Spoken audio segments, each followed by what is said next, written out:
The air in the Grand Synod of the Ethelgard Imperium did not smell of incense or honor, as the poets claimed.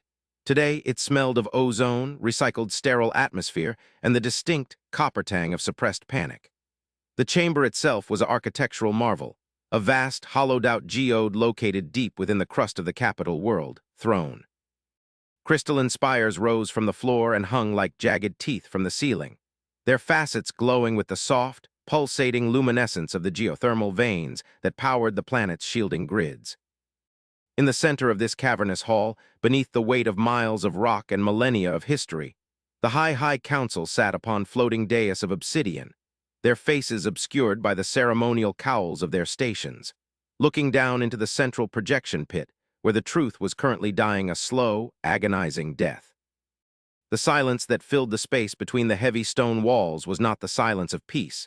It was the suffocating stillness of a predator realizing, for the first time in 10,000 cycles, that it had stepped into a trap.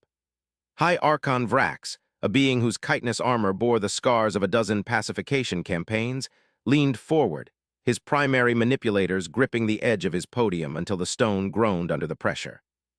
He was old, ancient by the standards of the lesser species the Imperium enslaved, and he had seen civilizations burn for lesser insults than the silence currently echoing from the void sector.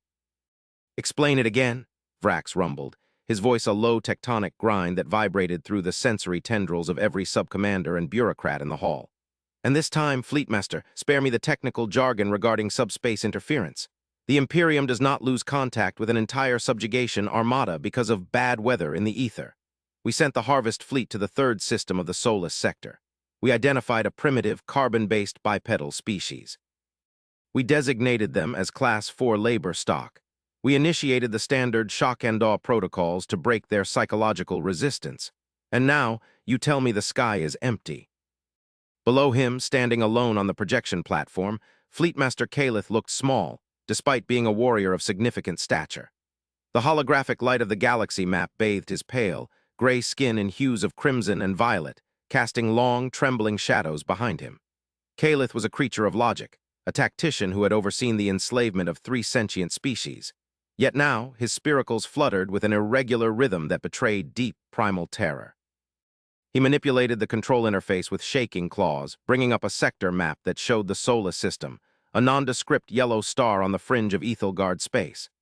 "High Archon," Calith began, his voice steadying only through sheer force of will, "it is not merely that the sky is empty, it is that the signals, they ceased instantaneously.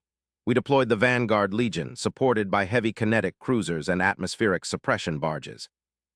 The plan was standard, orbital bombardment of key military sites, followed by the deployment of the shock collars and the collection of the populace. We anticipated a resistance duration of 3 planetary rotations. The species, humans they call themselves, had barely mastered localized system travel. Their weaponry relies on chemical propellants and crude fission. They were, by all metrics, cattle." "Were," a voice hissed from the shadows to Vrax's right. It was Loremaster Xylos, the keeper of the Imperium's histories and the architect of its xenophobia. "You use the past tense, Fleetmaster. Do you imply the cattle have grown fangs?" Calith swallowed, a dry, clicking sound in his throat. "I imply, Loremaster, that our metrics were flawed. At 400 hours ship time, the Armada entered high orbit over their primary world, Earth. They broadcast the decree of servitude. We demanded their unconditional surrender and the immediate transfer of 50 million healthy units for the mining colonies of the Outer Rim. We expected fear. We expected chaotic, primitive attempts at communication or futile missile launches that our point defense grids would swat aside like insects. Instead, we received a transmission. A single, audio-only transmission on an open frequency, broadcast in perfect high Ethelgardian. A murmur rippled through the council. For a primitive species to crack the imperial cipher in such a short time was an impossibility, a heresy against the technological superiority the Ethelgard held as divine right. Vrax raised a hand, silencing the room instantly. "Play it," he commanded. Calith hesitated, his fingers hovering over the console. "High Archon, the content is disturbing. It lacks the deference of a terrified species. It lacks the aggression of a warrior species. It is." He struggled for the word, his alien mind failing to categorize. "The tone, it is cold." "Play it," Vrax roared, his patience snapping like a dry twig. The fleetmaster tapped the rune. The lights in the great geode dimmed, and a voice filled the chamber.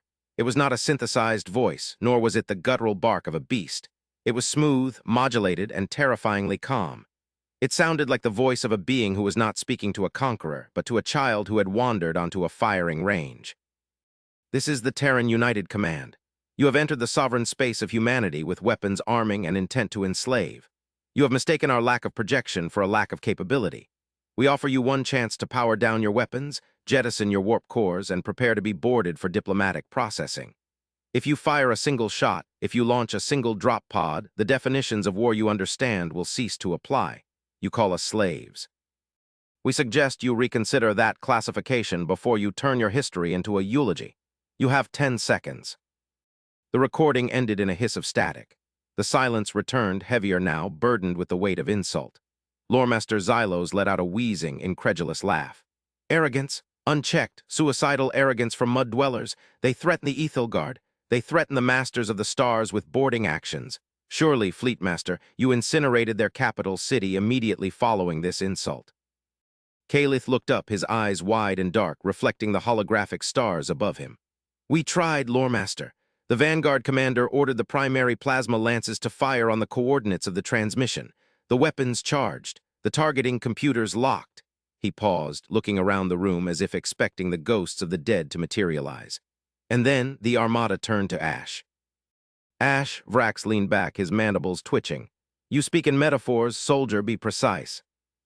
I am being precise, High Archon. Calith's voice cracked, rising in volume, driven by the hysteria of what he had witnessed on the telemetry. I do not mean they were blown apart, I do not mean they were shattered. I mean they dissolved.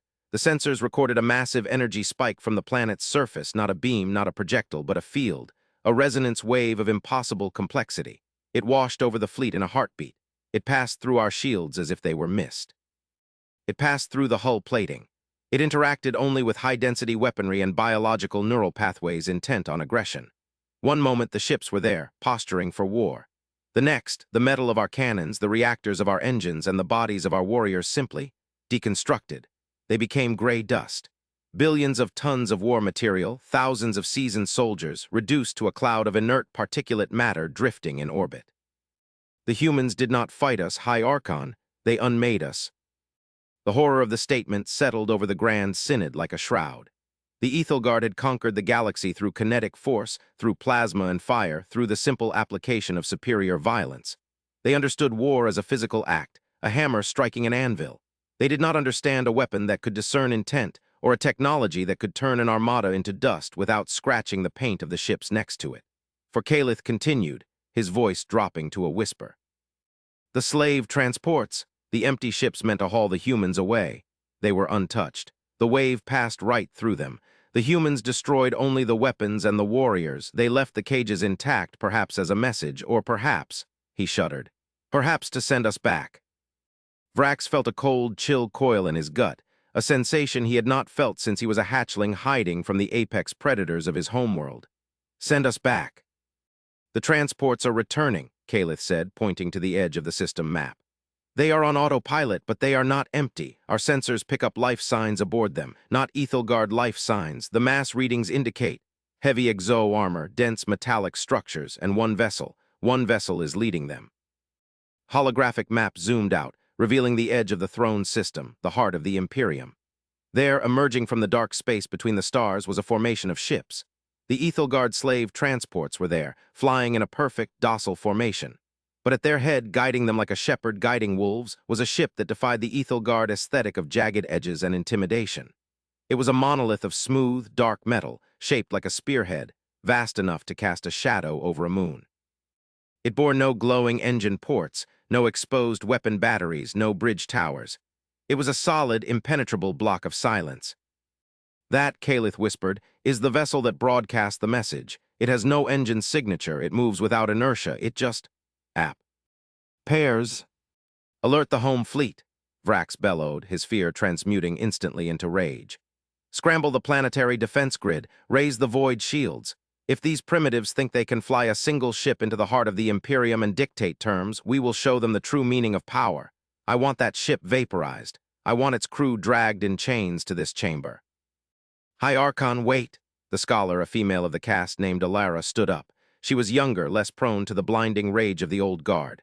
Her robes were marked with the symbols of diplomacy, a branch of the government that had atrophied from disuse. Look at the energy readings, that ship. It isn't shielding itself. It's absorbing our scans. If we fire on it, we might simply be feeding it. We don't know what they are. We call them slaves, but slaves do not build ships that eclipse our dreadnoughts. We must communicate. We must understand the nature of the ash weapon before we provoke them into using it on throne. There is no communication with cattle, Xylos spat. They are here to surrender. They realize their mistake and have come to beg for mercy. The delusion was comforting. It was safer to believe the enemy was surrendering than to accept the reality of the Titan looming in orbit. But the reality shattered the delusion a moment later. The entire chamber shook. Dust drifted down from the stalactites above. The lights flickered and died, replaced instantly by the harsh red glow of emergency illumination. Alarms screamed, a cacophony of panicked electronic bleats. "Report," Vrax shouted, gripping his podium. They are here," Kalith stammered, reading the data scrolling across his screen with wide, disbelief-filled eyes. "The human ship, it didn't travel through normal space, it folded. It is in the atmosphere, it is hovering directly above the Citadel." The Grand Synod fell silent. The Citadel was buried beneath miles of crust. For a ship to be directly above them meant it was inside the planet's atmosphere, defying gravity, defying the planetary shields, defying physics. Then the ceiling dissolved. It did not explode. There was no debris. One moment there was kilometers of rock and reinforced shielding above them. The next there was a column of pale blue light, and the rock was simply gone, turned to mist that swirled harmlessly away. Through the hole, the massive, dark hull of the human ship was visible, blocking out the sky. It hung there, silent, terrible, a sword of Damocles suspended by a thread of impossible science. A beam of solid light descended from the ship, striking the center of the projection pit. The Ethelgard guards raised their plasma rifles, their hands shaking. Vrax drew his ceremonial blade, a futile gesture against a civilization that could vanish mountains. From the light, 3 figures emerged. They did not wear bulky power armor. They did not carry massive cannons. They wore sleek, dark uniforms of a fabric that seemed to absorb the light, adorned with simple silver insignia. 2 were flanked as guards, holding weapons that looked deceptively simple, black rifles held across their chests with practiced ease. The central figure was a human male, older, his hair the color of steel, his face lined with the kind of fatigue that comes not from physical exertion, but from the burden of terrible decisions. He stood unarmed, his hands clasped behind his back, looking up at the High Archon with an expression of mild disappointment. "I am Admiral Vance of the Terran Coalition," the human said. His voice was not amplified, yet it carried to every corner of the vast hall, acoustics bending to his will. "And you have made a very grave mistake." Vrax bristled, his pride warring with his survival instinct. "You dare invade the High Synod? You dare stand before the Archon of the Ethelgard and speak of mistakes? You are a resource, a labor force waiting to be harvested. Do you think one ship frightens us?" Admiral Vance looked around the room, studying the alien architecture, the trembling guards, the panicked faces of the counselors. He walked slowly around the projection pit, his footsteps echoing on the obsidian floor. "We received your declaration," Vance said, his tone conversational, as if discussing the weather. "You called us slaves. You sent a fleet to bind us, to strip mine our world, to take our children. You fired upon our cities. We deleted your fleet. We did not kill the crews of the transport ships, however. We sent them back to you unharmed in the cargo holds of their own vessels. We are not butchers, Archon. We are engineers. We solve problems, and currently your Imperium is a problem." "You speak of mercy," Xylos sneered, descending from his dais to stand closer to the human, trying to use his height to intimidate. "You used a coward's weapon, a trick. You turned our warriors to dust because you could not fight them blade to blade. That is not strength, that is Sork." "Uri." Vance stopped and looked up at the loremaster. The human was half the alien's size, yet in that moment he seemed the giant.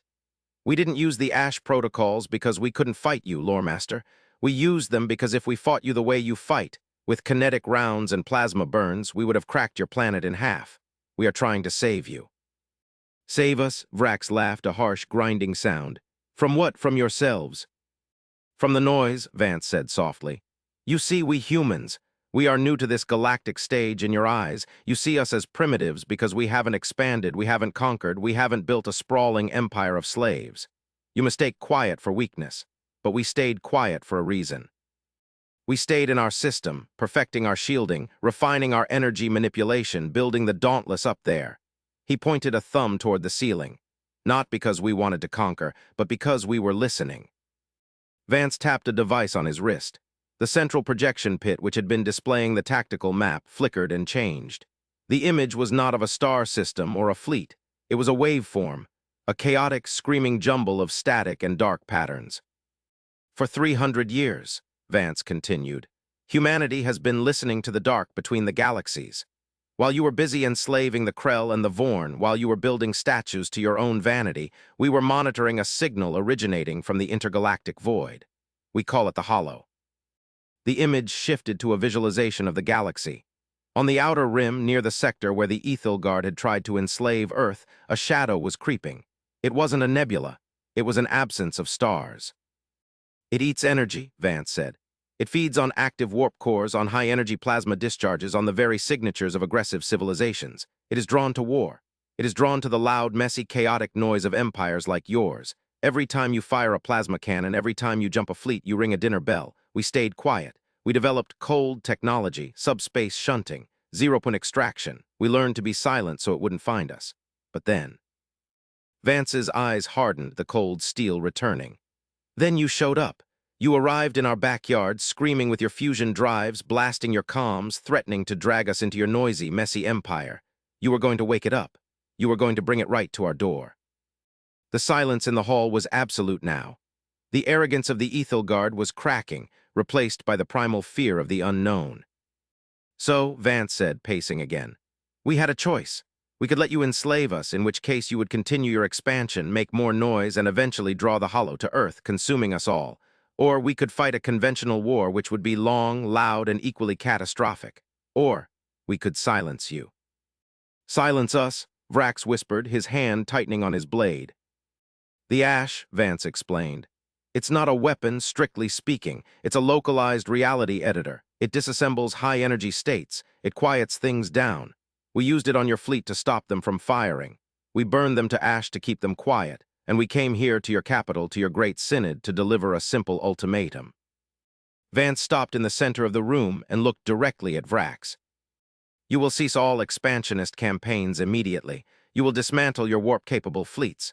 You will release the species you have enslaved, not because of morality, though God knows you lack it, but because their resistance creates noise.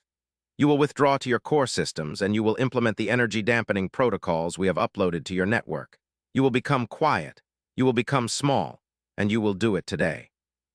And if we refuse, Vrax snarled, his pride unable to accept the surrender. If we kill you where you stand and launch everything we have at your precious Earth. Vance sighed. It was a sad sound. High Archon, the ship above you is the Dauntless. It is not a warship. It is a mining vessel. It is designed to crack planetoids for raw materials. The ash emitter on its belly is currently tuned to the resonant frequency of the heavy metals in your planetary crust. If you refuse or if you attack, we will not fight a war. We will simply turn this switch on. He held up a small, unassuming remote. And the geological stability of Throne will cease to exist. Your planet will dissolve into a ring of dust in approximately 6 minutes. We will not enjoy it. It will be a tragedy, but it will be a quiet tragedy, and the Hollow will pass you by. The threat was monstrous. It was genocide on a planetary scale, delivered with the calmness of a librarian asking for silence. But the Council looked at the hologram of the creeping shadow, the Hollow, and they looked at the hole in their ceiling where the sky should be. They looked at the human who stood before them, not as a conqueror seeking glory, but as an exterminator seeking to contain an infestation. You called us slaves, Vance repeated, his voice dropping to a whisper that echoed like thunder. But slaves serve masters. We serve survival. We serve the logic of existence. We burned your armies to ash not out of hate, but out of necessity. We are not your enemy, Archon. We are your only hope of surviving the night, but you have to be quiet. Vrax looked at his generals. He looked at Calith, who was staring at the floor in defeat. He looked at the scholar, who was weeping silently as she read the data on the Hollow. The old Archon realized then that the galaxy was far larger and far darker than he had ever imagined. The Ethelgard had thought themselves the predators, but they were merely noisy children playing in a forest filled with wolves. And the humans. The humans were the hunters who walked softly and carried the fire. Vrax's voice failed him. He cleared his throat, the sound harsh in the stillness. We will review your protocols. We will. Consider the cessation of hostilities. You will not consider, Vance said, his eyes flashing. You will comply now, give the order, stand down the fleets, lower the shields, silence your engines. Vrax hesitated for 1 second, a lifetime of pride warring with the reality of the dust cloud that used to be his invasion fleet. Then, slowly, painfully, he tapped the rune on his podium. All forces, Vrax spoke into the network, his voice sounding old and withered. Stand down, cease fire, initiate. Initiate silence protocols, obey the commands of the Terran vessel. The tension in the room broke, not with a cheer, but with a collective exhale of breath. The red emergency lights bathed them all in the color of blood, but no blood was spilled. Vance nodded a sharp, precise motion. Wise, we will leave a liaison team to assist with the transition. Do not try to deceive us. We will be watching. And remember. He turned to leave, the blue light of the transport beam beginning to coalesce around him and his guards. The universe is a dark forest. It pays to be the quietest thing in it. The humans vanished. The hole in the ceiling remained, a window to the Dauntless hanging above, a silent sentinel against the stars. The cold wind from the upper atmosphere rushed into the chamber, chilling the High Council to their bones. High Archon Vrax sat back in his throne, feeling the weight of his empire crumble, replaced by a terrifying new reality. They had called them slaves, they had thought them weak. But as he looked at the data scrolling on the screens, the sheer incomprehensible power of the human mining ship, the mathematical perfection of the weapon that turned armies to ash, he realized the truth. The humans were not slaves. They were the masters of a discipline the Ethelgard had never bothered to learn. The discipline of absolute, terrifying competence. Fleetmaster Calith walked slowly to the edge of the pit, looking up at the ship. What do we do now, Archon? He asked quietly. Vrax looked at the shadow of the hollow on the map, and then at the gray dust that still coated the floor from the ceiling breach. Now, Vrax whispered, we learn to be quiet, and we pray that the humans are as benevolent as they claim to be, for if they ever decide to stop being quiet, if they ever decide to truly go to war, he shuddered, then there will be no ash left, there will be nothing at all. The Grand Synod sat in the ruins of their arrogance, the wind howling through the breach, as the Dauntless cast its long shadow over the capital, a silent guardian, a dangerous ship, and the harbinger of a new, terrifying peace. The era of the Ethelgard was over. The era of humanity had begun, not with a shout, but with a whisper that shattered an empire. The transition of the Ethelgard society was not smooth. Empires built on the back of conquest do not dismantle themselves easily, even at gunpoint.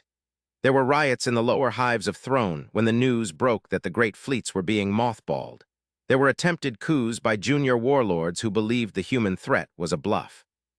But each time a rebellion flared, each time a silo door opened to launch a missile, the human liaison AI that had infiltrated the Ethelgard networks would simply shut it down. Power grids would fail selectively. Weapons would lock in their cradles. The humans didn't need to fire another shot. They simply turned off the lights until the children settled down. It was in this chaotic aftermath that the true cultural exchange began. It was not a meeting of equals, but a tutelage. Human engineers arrived, not in warships, but in sleek white shuttles that hummed with zero-point energy. They didn't march. They walked with clipboards and holographic tablets. They went into the slave camps of the Krell and the Vorn and simply dissolved the collars. They didn't give speeches about freedom. They gave the former slaves schematics for water purifiers and agricultural drones. They were practical, efficient, and utterly devoid of the pomp and circumstance the aliens expected from liberators.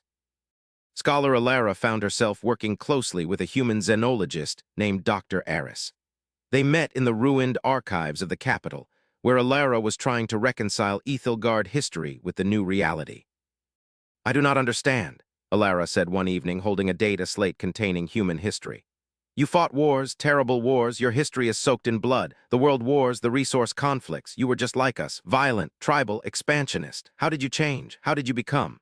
This, she gestured to the window, where human construction drones were repairing the breach in the city dome, working silently and tirelessly. Dr. Aris, a woman of slight build with eyes that seemed to have seen too much darkness, looked up from her work.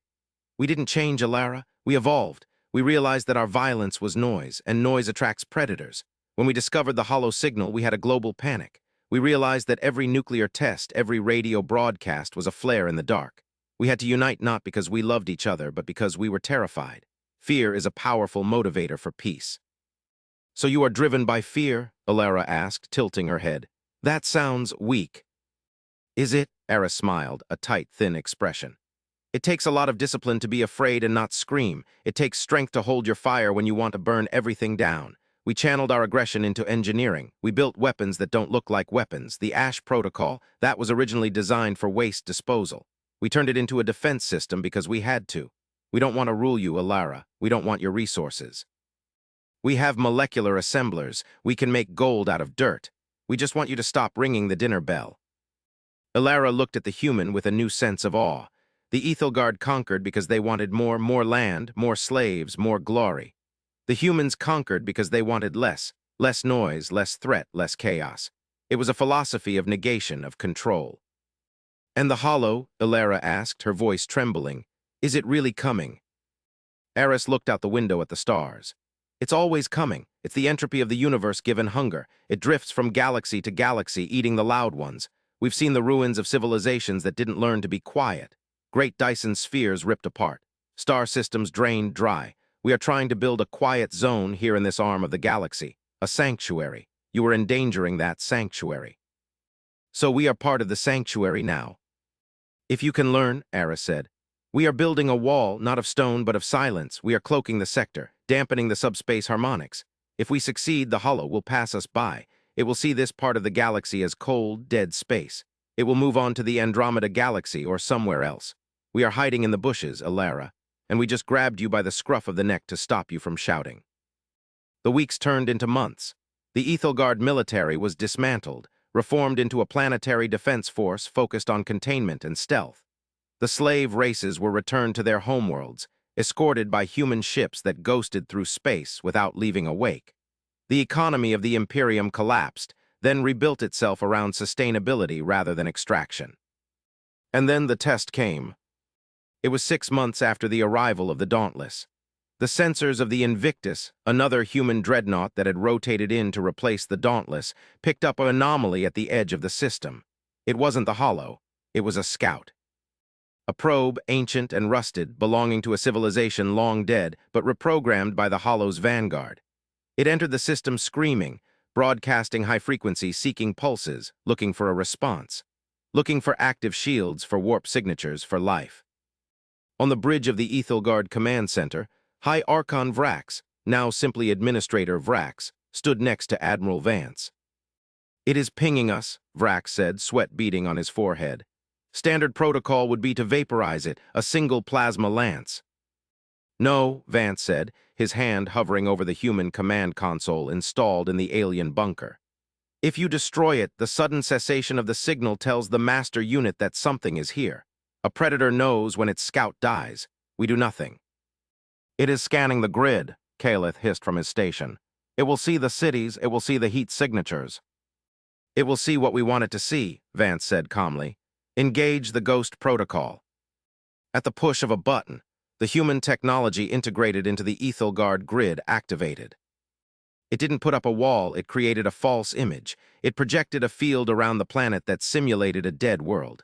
To the probe's sensors, Throne was a ball of ice and rock, devoid of atmosphere, devoid of life. The heat signatures were masked. The radio waves were looped internally. The planet held its breath. The probe drifted closer. It passed within the orbit of the moons. In the command center, thousands of aliens and a handful of humans watched the main screen in absolute silence. The tension was physical, a weight pressing down on their chests. If the probe detected them, the Hollow would turn its gaze here. And even the humans, with their ash weapons and their folding ships, could not fight the Hollow directly. The probe lingered. It swept the surface with deep penetrating radar. The human dampeners absorbed the waves, returning flat echoes of dead rock. For 3 hours, the system balanced on the edge of extinction. Vrax looked at Vance. The human was perfectly still, his heart rate monitor on the shared display showing a slow, steady rhythm. The discipline of the species was terrifying. They were gambling with billions of lives, and they didn't even blink. Finally, the probe turned. It fired its thrusters, a small flare of chemical fire, and accelerated away, heading back out into the dark, satisfied that this system was a graveyard. "It's leaving," Calith whispered, almost collapsing with relief. "Hold," Vance said sharply. "Wait until it clears the heliopause." They waited another hour. When the signal finally faded into the background static of the universe, Vance finally exhaled. "Clear," he said. "Resume normal low-energy operations." Vrax slumped into his chair. He looked at the human admiral with a newfound respect that bordered on religious awe. "You saved us," he said. "You truly saved us." "We saved ourselves," Vance corrected him, though his tone was softer now. "You just happened to be on the boat, but yes, today we survived. Tomorrow we build better dampeners." The alliance that formed in the years that followed was unique in galactic history. It was not an alliance of trade or war, but of secrecy. The Terranethal Guard Pact became the custodians of the quiet. They patrolled the sector not to conquer, but to silence. When a new civilization discovered radio, the Pact was there not to invade, but to give them fiber optics and directional relays. When a war broke out, the Pact intervened, not with armies, but with ash protocols that disabled weapons and forced negotiation. They became the gardeners of a dark forest, pruning the noisy branches so the tree could survive. And in the great archives of Throne, a new statue was erected. It was not of Vrax or of a warrior. It was a statue of a human ship, the Dauntless, carved from obsidian. And the inscription at the base, written in both High Ethelgardian and English, read, "They called USSLAVES. We burned their armies to ash, but from the ash we built a shield. In silence we endure." The story of the dangerous ship and the empire that knelt to it became a legend, whispered in the quiet corners of the galaxy. But it was a legend that was never broadcast, never shouted. It was a secret kept between the stars, a promise that as long as humanity stood watch, the lights would stay on, even if the universe tried to blow them out. The humans had proven that the most dangerous ship was not the one with the biggest guns, but the one that could make an entire empire hold its breath. And deep in the void, the Hollow moved on, hungry and blind, passing by the little yellow star and its quiet neighbors, never knowing that it had been defeated by the one thing it could not consume. The discipline of a species that had learned, through fire and blood, the infinite value of silence.